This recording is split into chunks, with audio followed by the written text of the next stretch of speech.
ಗೌರವಾನ್ವಿತ ಕಾಂಗ್ರೆಸ್ ಅಧ್ಯಕ್ಷರು ಮಲ್ಲಿಕಾರ್ಜುನ್ ಖರ್ಗೆ ಸಾಹೇಬರು, ರಾಹುಲ್ ಗಾಂಧಿ ಸಾಹೇಬರು,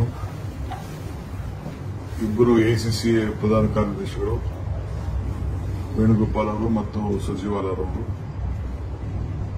ನನ್ನ ಮತ್ತು ಮುಖ್ಯಮಂತ್ರಿಗಳನ್ನ ಬರಬೇಕು ಅಂತೇಳಿ ಆಹ್ವಾನವನ್ನು ಕೊಟ್ಟಿದ್ದರು. ಆ ಪ್ರಕಾರ ನಾವಿಬ್ಬರು ಬಂದು ಪಕ್ಷದ ಸಂಘಟನೆ ವಿಚಾರದಲ್ಲಿ ಕರ್ನಾಟಕ ರಾಜ್ಯದ ರಾಜಕಾರಣ ಮತ್ತು ಇತ್ತೀಚೆಗೆ ನಡೆದಂತ ಆಕಸ್ಮಿಕವಾದಂತಹ ಒಂದು ಘಟನೆ ಬಗ್ಗೆ ಚರ್ಚೆ ಆಯಿತು. ಬಹಳ ಜನ ಎಂಪಿಗಳು, ಶಾಸಕರು, ಮಂತ್ರಿಗಳು ಮತ್ತು ಅನೇಕ ಸಂಘಟನೆಗಳು ಕಳೆದ 10 ವರ್ಷದಿಂದ ನಡೆದಂತ ಜಾತಿ ಗಣತಿ ವಿಚಾರದಲ್ಲಿ ಏನು ನಾವು 12ನೇ ತಾರೀಕು ಒಂದು ಅಂತಿಮ ತೀರ್ಮಾನ ತೆಗೆದುಕೊಳ್ಬೇಕು ಅಂತ ನಿಗದಿಯಾಗಿತ್ತು. ಅದರ ಬಗ್ಗೆ ಒಂದು ವ್ಯಾಪಕವಾದಂತಹ ಚರ್ಚೆ ಬಂತು. ಈ ಮಧ್ಯೆ ಎಲ್ಲಾ ಮಂತ್ರಿಗಳು ಕೂಡ ತಮ್ಮ ತಮ್ಮ ಅಭಿಪ್ರಾಯವನ್ನ ಲಿಖಿತ ಮುಖಾಂತರ ಮುಖ್ಯಮಂತ್ರಿಗಳಿಗೆ ತಿಳಿಸಿದ್ರು. ಅನೇಕ ಸಂಘಟನೆಗಳು, ಮಠಾಧೀಶರು, ಸಂಘ ಸಂಸ್ಥೆಯವರು, ಶಾಸಕರು, ಮಂತ್ರಿಗಳೆಲ್ಲ ಕೂಡ ಪ್ರತ್ಯೇಕವಾಗಿ ನಮ್ಮ ವರಿಷ್ಠತೆ ಕೂಡ ಮಾತಾಡಿದ್ರು. ಸೊ ಈ ಹಿನ್ನೆಲೆಯಲ್ಲಿ ಕಾಂಗ್ರೆಸ್ ಅಧ್ಯಕ್ಷರು ರಾಹುಲ್ ಗಾಂಧಿ ಅವರು ಮತ್ತು ನಮ್ಮ 2 ಪ್ರಧಾನ ಕಾರ್ಯದರ್ಶಿಗಳು ವ್ಯಾಪಕವಾಗಿ ಚರ್ಚೆ ಮಾಡಿ ಏನು 12ನೇ ತಾರೀಕು ನಡೆಯುತ್ತಾ ಸಂಪುಟದ ಸಭೆ ಮುಂಚಿತವಾಗಿ ಅನೇಕ ಮಂತ್ರಿಗಳನ್ನ ಕರೆದು ಮಾತಾಡಬೇಕು ಅಂತೇಳಿ ಒಂದು ದಿನಾಂಕ ಕೂಡ ನಿಗದಿ ಮಾಡಬೇಕು ಅಂತ ಇತ್ತು. ಆದರೆ ಇವತ್ತು ನಮ್ಮಿಬ್ಬರನ್ನೇ ಕರೆಸಿ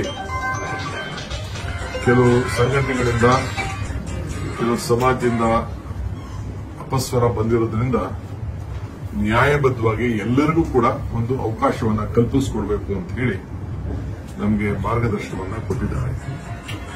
ಅದಕ್ಕೆ ಮುಖ್ಯಮಂತ್ರಿಗಳಿಗೆ ಮತ್ತೆ ನೀವು ಎಲ್ಲರಿಗೂ ಕೂಡ ನೀವು ಅವಕಾಶ ಕೊಡಬೇಕು, ಮತ್ತೆ ಏನು ಪ್ರತಿ ಮನೆಗೂ ಕೂಡ ಯಾರು ಕೂಡ ಅಪಸ್ವರ ಸಿಗಬಾರದು ಅಂತೇಳಿ ಒಂದು ಮಾರ್ಗದರ್ಶನವನ್ನ ಕೊಟ್ಟಿದ್ದಾರೆ. ನಮ್ಮ ಪಕ್ಷ ಮತ್ತು ಸರ್ಕಾರ ನಾವು ಏನು ಒಂದು ರಿಪೋರ್ಟ್ ಇದೆ, ಆ ರಿಪೋರ್ಟ್ವನ್ನ ನಾವು ಒಟ್ಟಾಗಿ ನಮ್ದು ಯಾರ್ದು ತಕರಾರೇನಿಲ್ಲ. ಈ ಸಾಮಾಜಿಕ ನ್ಯಾಯದ ಬಗ್ಗೆ ನಮ್ಮ ಪಕ್ಷದ ಕಳಕಳಿ ಏನಿದೆ ಅದಕ್ಕೆ ನಾವೆಲ್ಲ ಸಂಪೂರ್ಣವಾಗಿ ನಾವು ಒಪ್ಪಿದ್ದೇವೆ. ಆದರೆ ನಂಬರ್ ಬಗ್ಗೆ ಕೆಲವರು ನಮ್ದು ಜನಸಂಖ್ಯೆ ಕಡಿಮೆ ಇದೆ, ನಮ್ಮನ್ನ ಬಿಟ್ಟೋಗಿದ್ದಾರೆ, ನಮ್ಮನ್ನ ಮಾತಾಡಿಲ್ಲ ಅಂತ ಏನು ಹೇಳಿದ್ದಾರೆ, ಅದರ ಬಗ್ಗೆ ನಾವು ಎಲ್ಲರೂ ಕೂಡ ಅವಕಾಶವನ್ನು ಮಾಡಿಕೊಡ್ಬೇಕು ಅಂತೇಳಿ ತೀರ್ಮಾನ ಮಾಡಿದ್ದೇವೆ.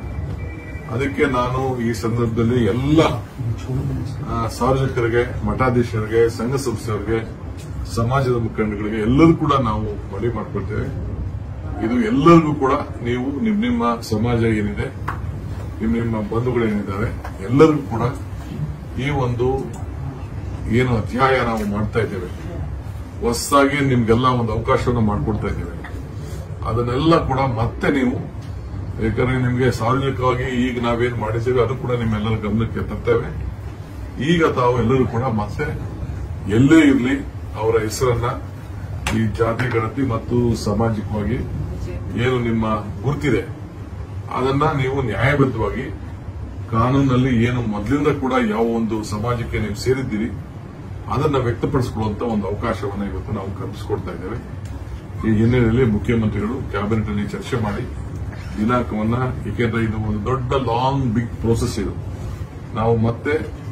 ನಾವು ಈಗಾಗಲೇ ಎಸ್ಸಿ ಜನಾಂಗಕ್ಕೆ ಸಂಬಂಧಪಟ್ಟಂತೆ ಈಗಾಗಲೇ ಸುಮಾರು 1-2 ದಿನದಿಂದ ಅದರ ಬಗ್ಗೆ ವಿವರವಾದಂತಹ ಒಂದು ಜನಗಣತಿ ಅವ್ರಿಗೊಂದು ಅವಕಾಶವನ್ನು ಕಲ್ಪಿಸಿಕೊಟ್ಟಿದ್ದೇವೆ.